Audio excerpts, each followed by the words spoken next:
We are a weekly podcast, Soul of a Gamer. Hey, I'm smart this time.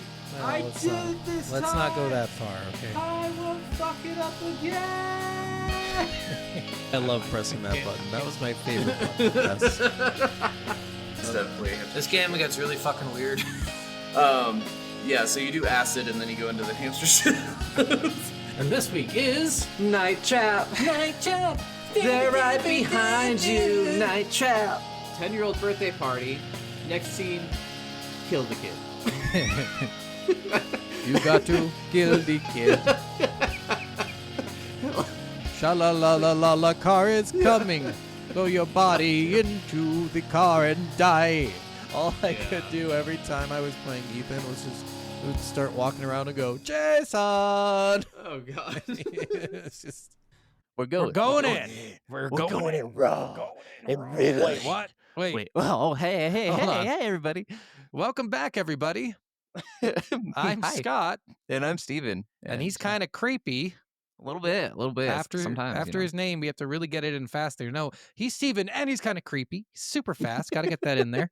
And we are Soul of a Gamer podcast. Every week we play a game, or every other week, or whatever the fuck we're doing now. We tell you about that game, or we tell you about our hot takes about things, and you listen and you like it or hate it. I don't know which, but I'll leave that up to you guys. But either way, as long as you're watching, we're here for you. Yeah. Yeah, So, whether you like us or hate us. We hope you enjoyed our hot takes last week. I don't quite remember what we did for hot takes, but we hope you enjoyed it. This week we are doing Portal 2. I almost Portal forgot. 2. This is actually one of my favorite games that came out in that era. Yes, actually, I surprisingly hadn't beaten it before. I didn't realize I had never beaten Portal 2. I love the ending. The ending to this game is fucking hilarious. So this is my first time actually finishing the game. Yeah, it's a cool game, though. It's much better, in my opinion, than Portal 1. And that's really controversial because people really liked Portal 1. I mean, I love Portal 1. Yeah. Yeah. Well. All right. Well, we'll get into that in a couple minutes. For now, we're going to talk about what the fuck have we been playing. Yes. Steven! What Yeah. the fuck have you been playing? Well, the fuck I've been playing this week has been Lies of P Overture, the new DLC that just came out. Dude, I'm already playing Lies of P. Stop fucking playing stupid games. Yeah, but it's the DLC came out, dude. It goes back in time, and it's Who a just prequel told to what someone happened. else told me that they were playing that too. Was it Clay? Yeah, it was our buddy Clay. Yeah, that's right. Yep. He's replaying the game before he goes into the Yeah, DLC. because I was confused. So the way they were describing this to me, guys, is like you couldn't play it after you beat the game. And they were just being really confusing. And I think you can play it after you beat the game. Yes, But for it's some reason they 70% said into the story. Yeah, it's 70% into the story, but when you say that, it almost sounds like at that moment, if you don't choose to play the DLC, you can't play it anymore. No, you can, but so when you And then start they a new game followed that plus, up or with you go into we- a new game, Yeah. you don't get to just go to that spot anymore. You have Yeah, to make which it to that spot. I don't actually agree with. I think they should maybe have that be an open thing. So like Dragon Age, the way they do it is they put totems. Like you can go to the DLC at any point in the game. And most people choose a very specific point when you're a little higher level and you have a better chance of beating the DLC. But you can go whenever you want, and it's always available, which I find a much better thing for DLC. I think that's kind of what we want as people, is that option for the DLC to be able to go in whenever we want. Yeah, I agree. Especially like if you had just started a new game plus, because I had the same thing happen to me when Elden Ring came out. Because Elden Ring did the same thing. The DLC starts 70% into the game, and I now had you're just like, I want started to a new fucking game play it. plus. I had just started a new game plus without knowing the DLC was coming out.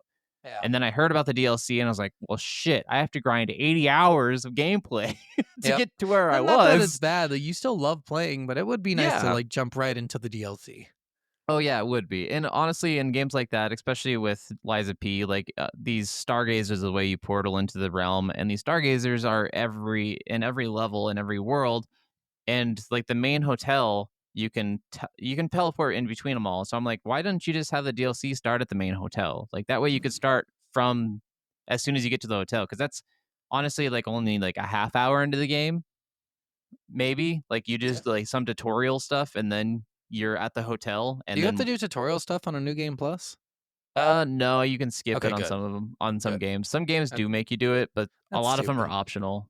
But a lot of the tutorials in these like Souls likes are like just either part of the world. They're not really tutorials. It's like, here's a little thing. Here's attack. Okay, here's how to attack. Okay, but that's all you get. Like, here's the button for attack. Here's the button. Here's the Yeah. button for defense. Dodge. Yeah. No, that's your tutorial. Here, have fun. Die a lot. Okay. So how have you been liking the DLC? Is it good? So one of the things that really sucks, this game was released and the director of the game made it seem like he didn't pay attention to the fact that most people would be playing this on a New Game Plus. Yeah. So the difficulty is spiked beyond belief for anyone playing on a New Game Plus. Really? It is really broken. And they actually created 2 lower difficulty settings for the DLC when it came out. That's And funny. the only way most people can play the DLC, if you are playing it on a New Game Plus, myself included, is to put on the lowest difficulty. It is astronomically brutal. The smallest of enemies were giving me the hardest of times. I was not making it through if I got surrounded more than 2 enemies. Like, it was like, this doesn't feel like the game at all. You put it on the easiest difficulty, and all of a sudden it feels like it normally should. So he did come out and say he's going to do some balancing in a next update. Nice. For that purpose, but I'm like, dude, how would you not think we're gonna play it on New Game Plus? This was a game we all talked about loving so much. Dark Souls didn't they anticipated people playing a New Game Plus? Yes, and, exactly. Well, Elden Ring, the whole level scaling of the DLC has nothing to do with the leveling of the real world, so it didn't matter what level you got to. That's normal for DLCs, or they'll scale to your current level. Yes, exactly. So, but for some reason, devs sometimes don't think it's very rarely that they don't think about it, and it's usually the bad devs. I'm surprised they did it for Liza P. Yeah, I know. It was kind of shocking to hear him kind of like say that a little bit, and I don't have any direct quotes or anything, so if I am wrong on the information that I saw, forgive me, but that's all the information I saw about it and my personal gripe with it. But besides that, honestly, the DLC has been fantastic so far. The new weapons are amazing. They added these like Wolverine claws and a bow and arrow. That's what I'm running with now. And oh my god, I feel more like Wolverine than any Wolverine game I've ever played. Like, it is so cool to be Pinocchio as Wolverine. I'm like, this is fucking wild. Besides movie tie-in games, I don't think there's any specific Wolverine games. Well, yeah, I know. There's a bunch of X-Men games for sure. There's one coming out. Insomniac, I think, is making a Wolverine game. Oh, interesting. I think I'm over X-Men. Yeah, what as good as they did with Spider-Man, I'm interested to see what they do. Well, like they used to have, what was that old game for the Xbox 360 back in the day? It was so fucking good. Wolverine Origins? No, it was no, just shut up. That's a lot of people like that one. No, it's the one. It's like over the top. You're over the top. It's like Marvel second Alliance? person point of. Yes, I think it was Marvel Alliance Or 1 X-Men and 2. Legends? One of the something like that. And it was a They're really both, cool game. yeah. You could play as multiple X-Men and have fun, or multiple Brotherhood players and have fun. Like, it was a cool little. Yeah, X-Men That Legends. was a then, cool X-Men game, and it's hard to compete with that one in my book now. Yeah, agreed. Yeah. All right. Yeah, Well, what are I you have been playing? playing DK64. Donkey Oh. Kong. Interesting. And I got to hear, I listened to the entire rap, and I realized how way long it is. He's the leader of the bunch. You know him well. He's finally back to kick some tail. His All right. coconut guns can fire in spurts. If he shoots ya, it's gonna hurt. Just a Oh my funny god, that rap sounds like one of those raps that Childish Gambino in one of the stand-ups was making fun of. He's like, I went to the hat store today and I got myself a hat. Yeah.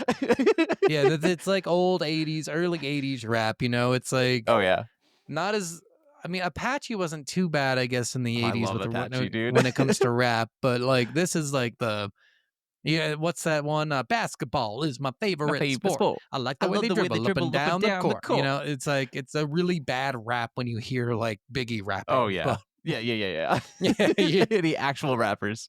But the game itself is actually a lot of fun. I keep forgetting how good this game is, and I just, I wanted to emulate it. 64. I haven't played it yet. My biggest thing is the clunkiness, but just any fucking N64 game, you're gonna get a lot of clunkiness from it. And like there's sliding, of course, when you jump on something for some reason, your feet slide slightly. It could fuck you up because you're normally used to like planting and moving forward a little bit, so you make it. But in these games, you more than make it, and then you move forward and you fall off whatever you're trying to jump on. Okay. And the camera Interesting. angles, of course, blow. But again, this is just, it's N64. It's the way they did their fucking it's not the game maker's fault. It's a system fault. That's fair. That's fair. That's fair. Yeah. If they were to remake that game today, it would be a fun fucking game to make. Okay. No, I've been enjoying it though. It's a Nice. fun old game. If you've never played it, give it a shot. Yeah, we'll do. We'll do. Eh, All right. you want to jump right into this? Let's do it. Portal right, 2. here is- Let us have it. What is the Here game is about? your story about how the game was made. When people talk about Portal, they often describe it as lightning in a bottle. hmm A short, clever puzzle game with a dry sense of humor, a minimalist design, and one of the most memorable AI villains in video game history. Released in 2007 as part of the Orange Box, which I always thought Portal was its own game. But apparently, they actually released it in the compilation, the Orange Box. And I don't know if you ever had the Orange Box, but it had like 5 I games have it in actually. Yeah, I believe Well, it had actually, like. Jen had it. I didn't have it actually. I think it's like Half-Life is in there. Half-Life, Portal and Portal there was an one original that other. they put in there, and there was another original they Was put it in there. Prey? I can't No, it wasn't remember. Prey. Whatever it don't was, remember. they put all these games in there, and it's really cool. But I had no idea that Portal. I thought it was just like a compilation of all the games they already made. But Portal was a new addition to it, which was kind of a cool thing. I mean, it is Yeah. only like a couple hours long, so it makes sense that it's not a full game. But Well, even on the actual release of it, it was only a $10 game, I think. yeah. Yeah. As part of the Orange Box, Portal was never meant to be a blockbuster. It was a bonus, an experiment, a tight 2 to 3 hour experience that didn't overstay its welcome. In fact, when the game first came out, reviews repeatedly said it was the perfect length and didn't need a sequel. What most players Fair. didn't know at the time was that Portal had an unlikely origin story. It wasn't born in Valve's boardroom. It started as a student project, and this is hard to say, Narbacular Drop, developed by a Okay. small team of students at DigiPen Institute of Technology. Their project caught Valve's attention, and the company made a bold move. They hired the entire team straight out of school. Oh, Isn't that wow. amazing? You would That's not crazy, get that yeah. today. You will No. not get, An entire team straight out of school? That's Well, crazy. it's like 7 or 8 people, but you know, like I you mean, won't- still, the but entire department will not get hired out of a classroom. No fucking way. From there, those students became part of Valve's development crew and began building what would become the original Portal. That game, incredibly, was developed by just 7 or 8 people. crazy. It was tight, it was smart, it was done. And that should have been the end of the story. But the success of Portal changed things. After Valve released the Orange Box, the company took a kind of creative deep breath. Instead of immediately jumping into sequels or larger projects, they split their teams into small creative groups, encouraging experimentation, which again, you will not fucking get today whatsoever. I love when people encourage people to just do as crazy and as bonkers as Yep. it is. Like we said that with the Split Fiction, It Takes Two people. Yeah. They really encourage creativity as well. Yeah. And you just can tell that like most companies don't. That's the big thing. That's why it's so unique, because most companies are fucking assholes. They're like, no, get everyone working on this project right now. We gotta go. And I keep finding that a lot of these smaller development teams have the most They do creative better. ideas because they Yeah. have not as many Well, cooks in the kitchen. And not just that, they're also asking for input. You know, there is a creative director, but he's not like, my word is law. Well, also, I heard something today actually on a video. I'll have to try to remember and post a link to it later. But this video was talking about how a lot of AA games actually go a little bit more crazy with their ideas and throw a lot more stuff at the walls because they don't have as much writing on it, because they don't have as much of a budget. It's a lot easier to throw a main crazy idea out there for. They have a strict budget, but they're not as worried about like losing $400 million. Exactly. When you're only spending $5 million on the game instead of $500 million, and then $600 million on marketing or whatever the fuck ridiculous numbers are coming out today. Like it's ridiculous to see. Like you can't take as many like chances in a big studio because of how much money's involved, but these little studios can. So that's why we get these crazy ideas. Yeah, which is cool. I like that a lot. Yeah, it's awesome. Out of one of these groups came in an idea for a follow-up to Portal. Not a sequel at first, but a spin-off, something fresh. And this is where things get wild. The early prototypes for Portal 2 weren't even Portal anymore. There were no portals, no GLaDOS, no Chell. The developers wanted to try something completely different. The new story was set during a robotic uprising sometime in the 1980s. The Aperture facility was run down and chaotic, overrun with malfunctioning bots. The environments were dynamic, walls shifting, transforming, and falling apart. The main villain? Cave Johnson, the eccentric, shouty CEO of Aperture Science. His role was to bark absurd science raps from the past through pre-recorded messages. Following him was a character named Beatus, who would show up and provide legal justifications for whatever nonsense Cave had just said. Oh no. Wouldn't that would have been a funny game, though? That would be Like, kind of fun. having him and like a little robot say, well, according to the 1968 statute for robotic intelligence law, like, I thought There that would are a actually lot be of kind of audio entertaining. logs of K. Johnson in the game yeah, where that but- probably were some of these things. Yeah, some of them, but then like Yeah. Beatus was kind of removed altogether from the True, game. true. Unfortunately. Yeah, It yeah, was it'd be It was interesting. funny, it was weird, and just didn't work. After 3 months of Okay. development, Valve had a rough prototype. They brought it to playtesters, and the reaction was lukewarm at best. The game didn't feel like Portal. Players were confused. They missed the Portal mechanic. The emotional arc wasn't landing. So the team made a brave decision. They threw most of it away, and they started over. How many Good, times have we honestly. heard this, man? Just So many times, but I'm like, also, like, if you have something that everyone loves, why get rid of all of the basis of it? Like, Yeah. Well, this wasn't going to be a sequel. Remember, it was going to be a spin-off with a different mean- science-y mechanic. Like, and I can see that. I can see them doing like a spin-off. Even now, I'd be like, okay, maybe a spin-off without the portal would be cool, and do something weirder from the Aperture Science Department, because they did have a bunch of programs going on. that's true. But also, Yeah. like, a lot of their like games are kind of same university, so they're Yeah. all kind of spin-offy. It would from be each a other. different department of Aperture. I feel like it wouldn't Yeah, be the 'cause, same, like, right? I feel like this is almost a spin-off of Half-Life because Yeah. the Yeah, well, companies yeah, are it is. named. Yeah. Well, Aperture was in Half-Life, you were playing as a Black Mesa person, and then Aperture was their direct competition, but they are all in the same universe. Yeah. Yeah. They brought back Chell, the silent protagonist from the first game. They resurrected GLaDOS, the AI antagonist who's supposedly been destroyed. And they brought back Portals, because as much as the developers had wanted to try something new, they realized what made Portal special was the connection between its mechanics and its narrative. This time around, though, the team was much larger, about 40 to 50 developers, and they had the time and resources to push things much further than before. They revived old ideas that had been cut from Portal 1 due to time and technical limitations, like the hard light bridges and the excursion tunnels. Oh, nice. These new elements expanded the possibilities of puzzle design, offering fresh ways to challenge the players without relying solely on surface placement. They also added an entirely new character, Wheatley. Yes. Originally conceived as just another talking sphere, Wheatley became a nervous, bumbling AI core who guided the player through early levels of the game.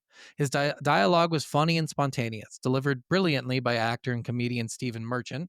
The character helped lighten the tone, and his role evolved dramatically over the course of development. At one point, and this didn't end up in I didn't write this in here, but this did not end up in the main game, but it's really funny that this is what Okay. their original idea was. At one point, players could actually pick up and drop Wheatley, but that led to unexpected issues. Some players would just leave him behind, breaking key story moments. The solution, Valve built invisible gates into the levels, forcing players to keep Wheatley close. In fact, the maximum distance a player could move ahead of Wheatley was around 20 feet. Any farther, and the game would gently block your path. There's even a staircase in the game that exists for one simple reason. The developers wanted you to be able to throw Wheatley down it, just because it was funny. Yeah. Nice. So, and what's funny about this, I didn't put any of this in here, but originally their plan was they were going to kill Wheatley. Okay, so I guess I should read this next part. Originally, Wheatley was going to die in the early game, crushed by GLaDOS after she reawakened, but the players loved him, and the developers saw the potential in letting him grow into a full character arc. So they kept him in, Okay. and eventually turned him into the game's main antagonist. So originally, they were going to kill Wheatley, and then you were going Yeah. to meet all these other spheres, and they would all have Oh. personalities. And one of them was Yeah. actually really kind of funny. He had Interesting. he was a wise old sphere, and they even had, like, in this video I watched, it said Morgan Freeman's voice as his Oh, voice. that'd be awesome.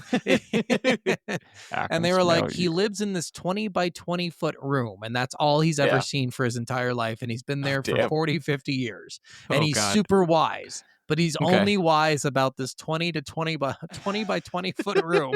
So Oh, once he no. leaves, he starts freaking out. That's that he hilarious. doesn't know anything yet. So that's actually But he pretty still great. slowly gains more.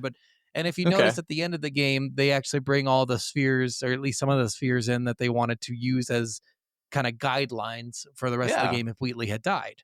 Okay. They decided not to do this because it was getting confusing. Like they had the right personalities for every sphere that was different, and they would have to hire 6 more voice actors, and then they would have to somehow like give you attachment to the spheres, even though you would only be with each sphere for a short time. That's So fair. like, yeah, eventually they were like, you know what, it's just not worth all the headache to try to get all these like things together, and instead just keep Wheatley alive because he was a funny Yeah. character. I mean, in a game that's as short as this is, I think limiting the amount of characters is a good thing for sure. Yeah. And Yeah. and you did get to see the spheres at the end a little bit. Yeah. The malfunctioning ones you attached to Yeah. Wheatley to make him like more crazy or something. Exactly. So one of the biggest challenges for Portal 2 was balancing accessibility with player expectations. The first game functioned as a long tutorial. About 80% of it was designed to slowly teach the player how portals worked so they could handle the final tests. But Portal 2 had to welcome new players without boring returning fans. That meant compressing the learning curve, teaching more in less time, and introducing new mechanics without starting from scratch. They also redesigned elements from the first game. For example, the plasma balls, which I think when we played it, we fucking were so annoyed by how long it took for the plasma balls to go through the portal, and then we fuck up, and then they have to go back through the fucking portal, which had been used in Portal 1, were replaced with lasers. The old energy balls were unpredictable and had a frustrating delay after failure. Lasers, on the other hand, were immediate, visible, and reliable, better for both gameplay and visual feedback. You just have to jump over them. Yep. The team also faced a unique narrative problem. Portal was a single-player game with a dark sense of humor, but humor is tricky in games, especially when the player is alone. True. So for Portal 2, Valve leaned into co-op. They designed a separate multiplayer campaign starring 2 testing robots, Atlas and Peabody. It was funny, lighthearted, and designed to be played with a friend. And I'll read this next part, but I'll give you a little bit more information about the video I watched when he was talking about the faces of the people playing the game. To make sure players didn't miss story beats, especially while talking to each other, Valve added multiple delivery methods for each key line.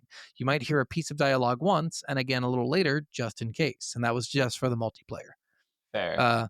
The result? Laughter. Playtesters who barely reacted to jokes in the single-player mode were laughing constantly when playing co-op, even when they were in different rooms not speaking to each other. Just knowing someone else was playing with them made the experience more enjoyable. And this is really funny. They actually had the pictures of playtesters. Yeah. And who let them take their pictures. And it showed like during the funniest moment of the game, just their faces. Like, like they were like this. Oh no. Yeah, they were during the funniest moments of the game while they're playing single player, no. they were not reacting. And what they found was like when you're even the funniest things, even though it's funny, and they did say like after they talked to him, like, was it bad? And they're like, no, it was actually really fucking funny. Because playtesters have to be honest, they don't lie to you for that stuff. I will say it's kind of like, oh, go ahead. They found that single player playthroughs that you actually have less emotion for because you're not sharing that experience with someone else. So then they showed 2 pictures of 2 people who didn't have mics, who were not talking. They were in 2 separate rooms playing together, but they knew they were playing together, and then they would be laughing at something the other person did or at a dialogue in the game. Like, it's just interesting how we're such social creatures in that regard that even having one person there that we can't even talk to makes the experience better. It's so true though, because like even like watching comedy shows, like if you watch a comedy show or a comedy movie by yourself, like I find enjoyment in it still. Like I still can laugh at everything, but like I don't feel like I laugh as hard as I do, because also sometimes other people's laughter makes you laugh even more. For sure. Like it just has this cascading effect when you're with somebody else that propels everything you're doing to higher levels, whether that's good or bad. But I think there is something to say about that. Yeah, and it was interesting because they figured all this out. That's why they leaned so hard into co-op too, because they're like, we had a really good interaction with co-op, and we should make this our main thing about the game. Yes. And and like they kind of made a mistake with co-op too. They retroactively put co-op in. Oh, okay. So after they wrote the single player, they put the co-op in. They said, okay, well, we'll just make the co-op happen after the single player, right? And then they found that people weren't even playing the single player; they were playing the co-op. But so the story didn't make a lot of sense. But they're like, you know what? We're sure that they don't care, so they didn't change anything. That's fair. Yeah. But if there's one thing Valve struggled with more than anything else, it was the ending. They knew they wanted a confrontation with Wheatley. They knew they wanted GLaDOS to return. They knew the final puzzle couldn't be too difficult because intense narrative moments shouldn't be disrupted by a 20-minute mental challenge. But the team couldn't figure out how to tie everything together. At one point, and this is the funniest thing ever. At one point, the ending involved the players talking, saying the word yes to trigger an event. So essentially, it would have you push the button, the stalemate button. Yeah. So you'd go to push it. Wheatley would destroy the button, and then the command prompt would say, "The button has been destroyed. Therefore, if the person wishes to resolve this conflict, they must say yes." And then the player would, or the character Chell, who has not spoken in 2 fucking games, would randomly. Yes. No, but here's the thing: the test they did was yes. Yeah, that was the problem. I think the voice acting was just bad. You gotta fully emote that, like. Yeah. So and that's what I thought too after hearing it, because they did show the video of them the original ending, and it was just bad. And they said the playtesters were all confused. They didn't understand. They thought it was kind of dumb. They just thought it was anticlimactic. Like they didn't really care if Chell spoke or didn't speak, because like they were already resolved with the fact that Chell would be mute, because they even make jokes about that throughout the entire game of how mute the character is. For sure. So but they realized quickly that was not the way to go, was to have fucking Chelsea. Went to the moon. Well, kind of. Hold on. Saying the word yes to trigger an event, because Chell had been mute for 2 entire games. This was jarring and confusing. They also explored multiple fake endings, and these actually sounded kind of fun. One of them let you put a portal to the moon early in the game and float off into space, dying of asphyxiation as a sad song played. Creative, yes, but ultimately unworkable. So they put like 20 or 30 fake endings into the game. That's fun. And then at the end, they're like, "This is a lot. We're gonna take all these out." So okay. and they were just like all like, and there is one of them actually. Remember, as you're walking through the portals, there's a point where GLaDOS goes, "Okay, here's the exit. I was going to give it to you anyway. If you walk in here, you can leave." And then you have the option to walk into that exit. And if you do, you die. Yep. I've actually got to bring that on up later, actually. Yeah. So then I ended up doing that because I thought it would be funny. I'm like, okay, let's see what happens. And then you just die. But those were the endings that they had originally put in the game, like as a way to end the game. So right there in their original idea, the game would have ended. You would have beaten the game essentially. That's hilarious. And then they figured out, okay, well, this isn't workable because it's just too much to programming, and also it's just hard. And this isn't the Stanley Parable. That's what the Stanley Parable's for. Yeah, and I think the Stanley Parable actually had some developers from Valve in there. I think so. It probably would make a lot of sense. It was developed by Valve. I can't remember.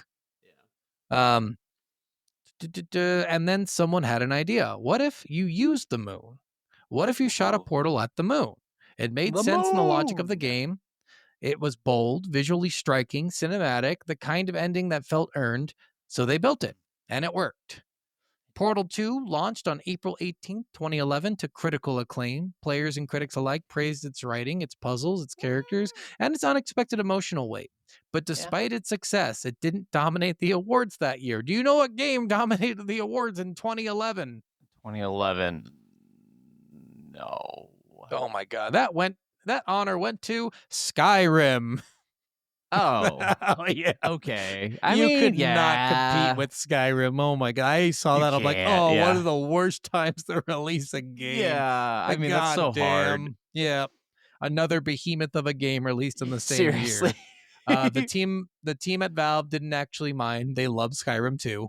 I mean, fair. I mean, a 6-hour-long game really can't compete with a fucking 100-hour, and not just that. Skyrim was visually striking. It was very cohesive. Like the entirety of the game was perfect. There was nothing wrong with Skyrim. It's still going on to this day. It's going to be people are still modding more than any other games have been ever Yep. re-released. It's ridiculous. Because for them, Portal 2 wasn't about accolades. It was about creative risk, about throwing out the rule book, about tossing months of work and starting again. Not because they had to, but because they knew they could make something better.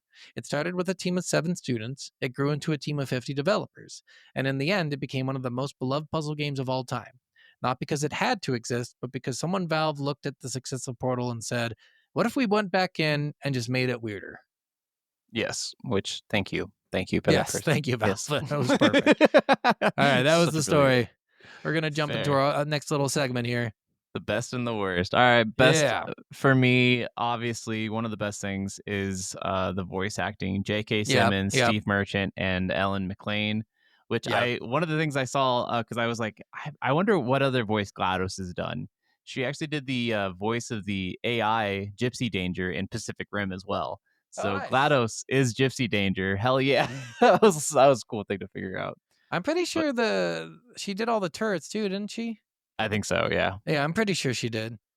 But yeah, But the like, humor they in had some this is great fucking unmatched. one-liners in this too. That like, Oh. okay, don't freak out, but you might have a very minor case of very serious brain damage. The Just- best line. just And I didn't so know good. this rant came from this game until I Oh, heard you it did in the the game. lemons? The lemons. The lemons. When Yeah. life gives you lemons, don't make lemonade. Make life take the lemons back. Get mad. I don't want your damn lemons. Well, what the You're hell am I so supposed to do bad. with these? You're so I know, bad it's at voice terrible. Get mad.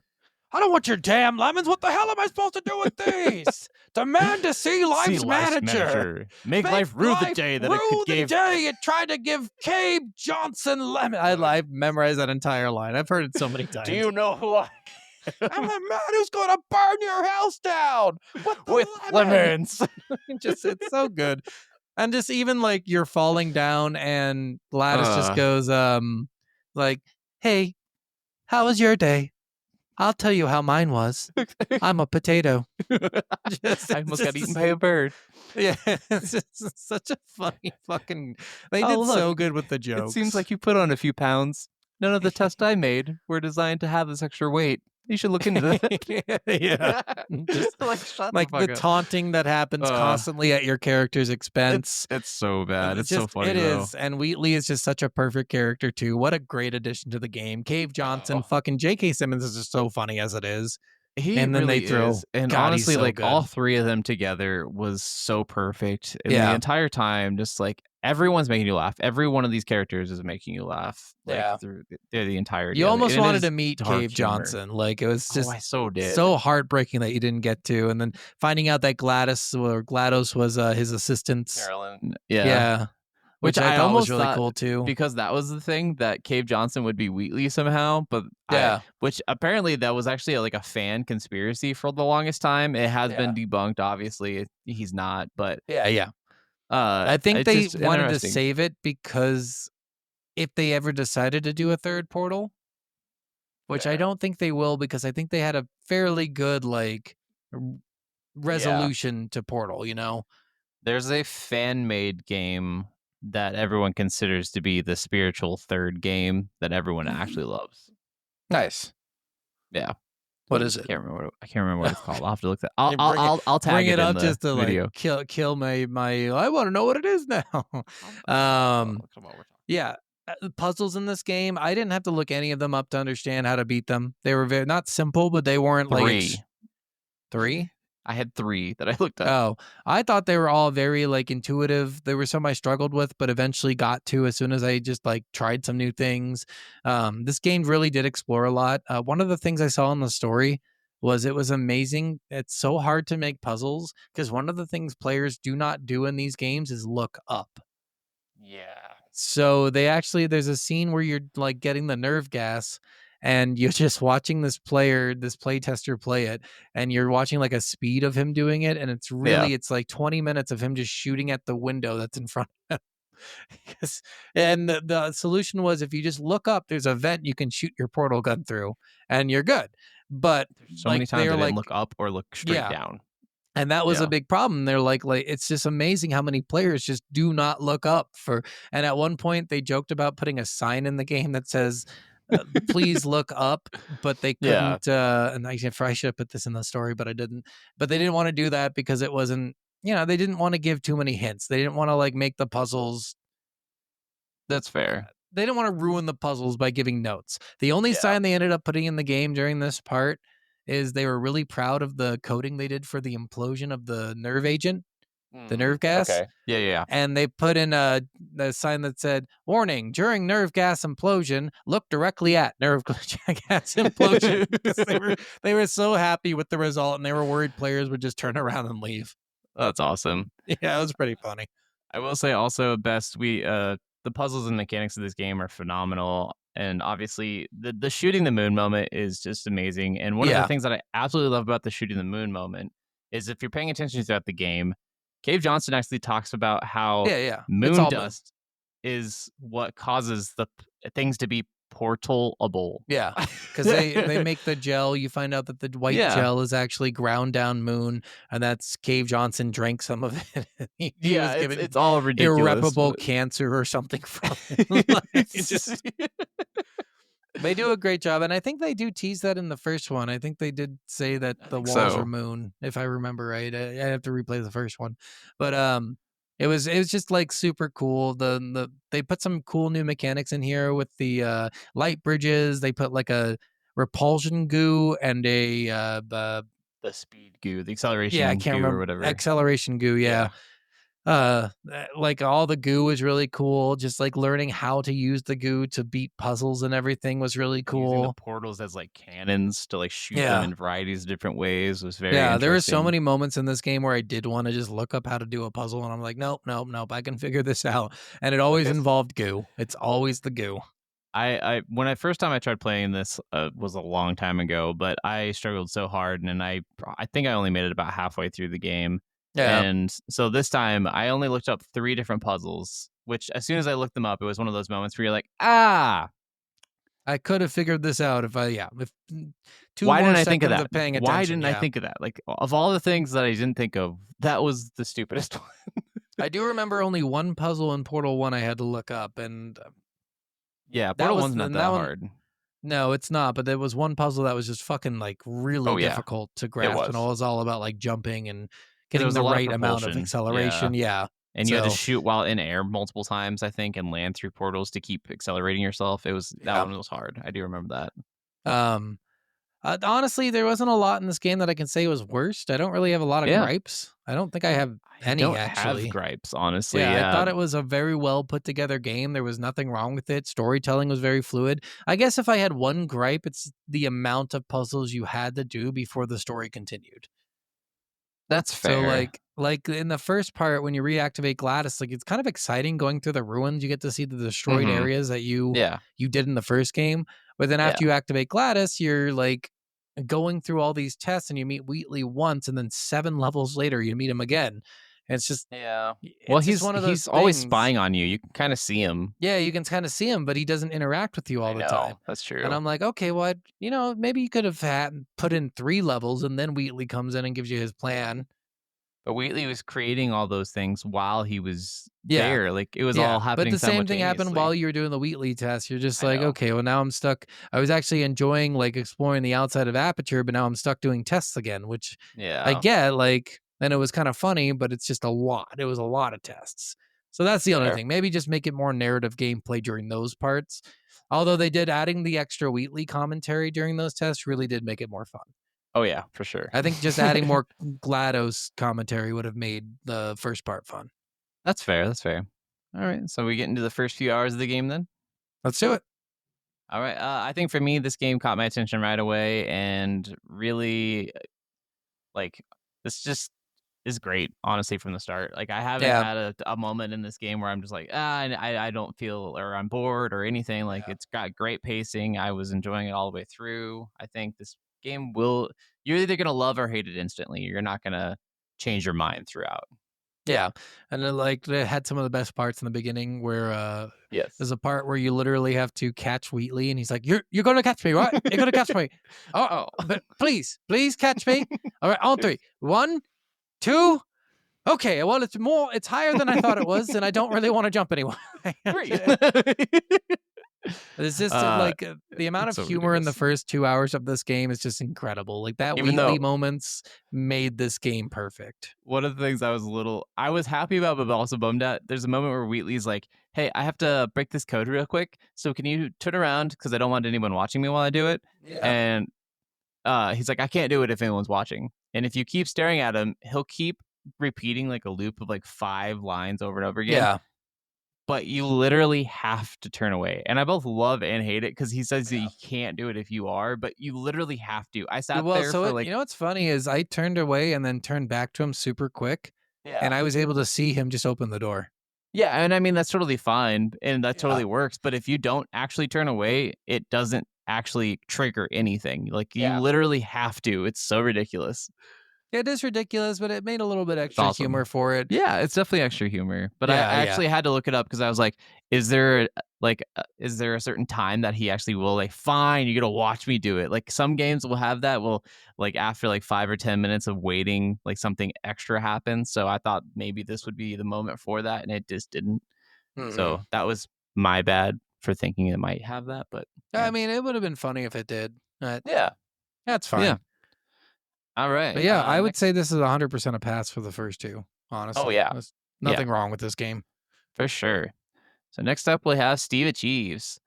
So this game is about 6 hours long. I don't know how long it is to 100% complete. It kind of depends on who you're There's a playing lot with of hidden co-op wise, messages because and there's shit. a lot of So there's what? there's a lot of hidden messages in the game too. So it's like There's a lot you of can hidden find messages. random hidden areas everywhere. Yeah, and depending on who you're playing with co-op wise, it's going to be depending on how long a lot of because most of the fair. achievements actually are in co-op. I would say more than 50% are in co-op.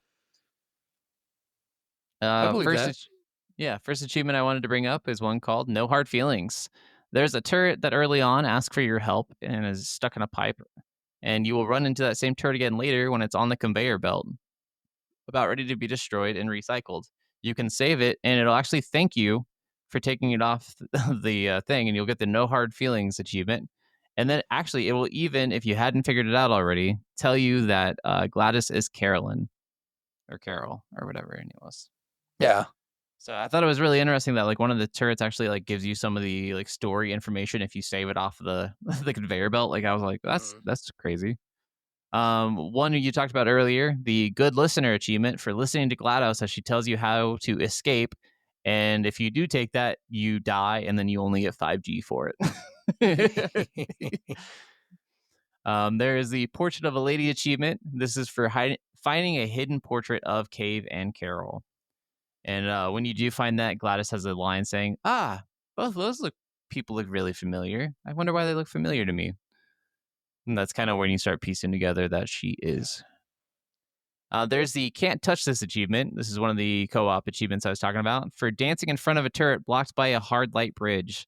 So put up one of those hard lighted bridges so they can't hit you, and then just keep dancing in front of it, and you'll get the Can't Touch This achievement. Pretty fantastic, actually.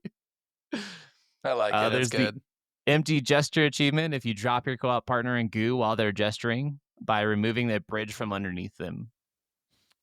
Nice. So there's a lot of like messing with your partner or dancing or taunting in the co-op achievement, which is hilarious to me, which is also why I think co-op's the better way to probably play this. Asking for trouble, you taunt GLaDOS in front of the camera in each of the 5 co-op courses. So every time you see a camera, just go taunt GLaDOS in front of it, and you'll get this achievement. Nice. And then lastly, the one I'll talk about is friends list with benefits. While playing co-op, hug 3 different people on your friends list. So it requires you to have more than 2 friends, people. I'm sorry, it does. Hug yes. 3 friends? Is there like a way to send a hug or something? I guess there's a way to hug with your characters maybe or something in the game. Like there's all these like gestures and stuff. I haven't played the co-op since the game came out, so I don't remember a lot of the I've co-op. never played it.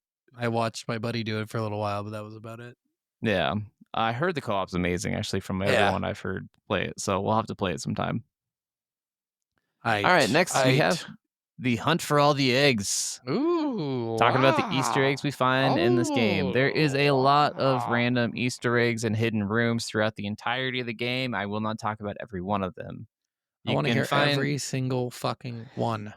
You can find these hidden rooms, and all these hidden rooms have drawings and writings on the wall discussing random crazy things. And the first one we had the cake is a lie message. So chapter 2, chamber 8, GLaDOS says something super fast and says that for the instructions, you'll have to listen to what she said in slow motion. And if you do slow it down, it is a quote from Moby Dick. Interestingly enough. Interesting. I don't know why. In chapter 3, chamber 16, there's a hidden room early on that has 4 turrets dancing and playing a song. It's actually really adorable, and the like turrets are like pushing out their arms and like just doing this like really like cute adorable song. It's kind of fun. But yeah, you have to get there by using a laser to destroy a turret that is behind a vent grate. In Chapter 6, Chamber 15, you can spot one of the co-op androids leaving through the door, and Whitley will even talk about it. Throughout the game, also, you can spot Whitley spying on you multiple times as well. Mhm. But it was really cool that you could actually see one of the co-op droids, and Whitley actually mentions, like, oh, I found these 2 droids, and I'm having fun with them by making them do other tests, alluding Yeah. to the co-op mode. Yeah, that's why the single player is before the Yeah, multiplayer exactly. chronologically. In the area where all the kids' science projects are, when you're walking through the offices and stuff, there's a bunch of science projects with potatoes. The largest potato has a drawing behind it that is signed by the player character Chell, which means that she is a child of one of the employees of the Aperture Science, most likely. They tease that in the game too. Yeah. There's also a life preserver in a secret room that says Borealis, a nod to a company shown in Half-Life 2 and a ship that was in Half-Life 2. Also, Cave mentions Black Mesa, ruining things for them at one point as well. So nods to Half-Life. We also, in the game, I found a video of someone finding some screens, and it actually has the same message in Portal 1 that contains random words that are ingredients for a cake recipe. It was funny during the video I watched. Sorry, I didn't put this in the story go either, for but it. they said some things remain the same between Portal 1 and Portal 2 in the first couple months. We still Yeah. didn't have any cake. Just- Nice. Yeah, that was pretty funny. Also, I saw there was a very, very secret room that was really hard to get to. I watched a weird video about how to get to it, but apparently in this room, you can put a companion box on a button and a screen will come out and a Half-Life 3 teaser will appear. It'll be talking about they the make a character from Half-Life Half-Life 3? 3. I No, don't think they did. it never came out. But it says there was a release date of 20XX, so they never Yeah. even put like a release date or anything on it. Like it was Yeah, that's very probably much smart. a very teaser. But I had also heard that possibly had been removed later in the game, so that might be only like early renditions of the game. Yeah. But yeah, that's just some of the Easter eggs I found in the game. Okay. I like it. Yeah. That'd be cool if they did come out with Half-Life 3 or like Portal 3 or something, but I think honestly, Valve might be done making games. Well, I mean, they did Half-Life Alyx, which is kind of a third one. Yeah, it was but the it was VR game. But that was like 2016, wasn't it? Yes, I mean, yeah, somewhere around like We're at it's 9 still like years later. Have they released any games in 9 years? No, but I keep hearing rumors about a possibility of a Half-Life 3. And Yeah. there was that Black Mesa game that came out that was a remake of Half-Life. Yeah, but like not really a new game, but I guess a No. little bit of extra shit. But yeah, I don't feel like they're gonna. I think they're done making games. They make so much money from fucking Steam. Fair. All right. So let's go on to what it's worth. What are you rating this game? So this is weird. So here's the problem with our rating system, and I was thinking about this. I'm like, is this on the same level of every 5-star game we've played? No. Yeah, the answer is no. So that's why I'm going to give it a 5. And I say this with an asterisk. For what it is, I think this game is fucking perfect. That's fair. And not that it competes with any of my other level 5 games. Like there's no Yeah. I wouldn't say this is as good as Clair Obscur by any means. No. If you had to choose between the two, you're probably going to choose Clair Obscur. But for Yes. each game, each kind of game we play, we're giving it a rating based on the feelings we had playing it, how fun we found it. Is this a game we'd replay? You know, all of these factors in this game playing mechanic we have. And honestly, I think this game, for what it is, it's really good. I don't think it's comparable to the other 5-star games Yeah. we've done, but I think it's just as good in regards for the emotions that it left behind. So, Yeah. and we could say it's like a 5-star puzzle game if we really wanted to get down to it, like in that regard. But No, I I mean, think this does deserve a 5. I think even the 5 rating has to have some sort of a window for it. Yeah. Like yeah. it can be a near perfect game that was so much shorter and so much more confined and so much less of an experience that I think everyone should absolutely play, and I'm going to replay. but not be on the same level as Clair Obscur. Like, Yeah. that is a perfect game that everyone should play through and through. And I still think everyone should do the same with Portal too. But Yeah. it is weird. It's hard to compare like our favorite games because they're Yeah. our favorite games for very different reasons. I just think that anyone who would play this game also would get enjoyment out of playing this game. But also, like you said, like per genre, and you kind of have to do that. And even people do that with movies. Like Yeah. people all the time, like, "What's your favorite movie?" I was like, "Okay, but like, what genre?" Because like I can't say like uh, a Hereditary and A Knight's Tale in the same sentence. Like that's not a comparable comparison. There's Yeah, because nothing. Night Sale sucks. Fuck you. Knight's Tale's Yeah, amazing. I know. A lot of people like that fucking movie. I can't stand it. I love it. I love everybody. It's one of my all-time favorites. I know. It's Alan Tudyk and Heath Ledger, right? Yes. Yeah. So yeah, but yeah, I think Portal 2 is one of the best puzzle games of all time. I don't think that honestly. goes without question. I think it's one of the easiest to get into. It's one that doesn't take too long. It doesn't hold your hand. It doesn't make you use guides. Because there's a bunch of puzzle games like the game Witness that everyone loves, and it's a very beautiful game. It's a fun game, but it gets way too hard after about 10 hours. And I have to look up every other puzzle at that point. Like it's fucking ridiculous. But games like Portal 2 are just perfect. It's short, it doesn't overstay its welcome, it's funny, it's got a lot of heart and charm. It's going to be one I replay over and over and over again. I agree. I think Portal 2 just has a special place in our heart, and that's why I think it deserves a 5 rating. Oh yeah, for sure. No. And the team who made it, of course, Valve, is fucking phenomenal. So They very much are, and Scott loves to suck their dick, so yeah. I do. They're great. They're awesome. They always tip afterwards. Yeah.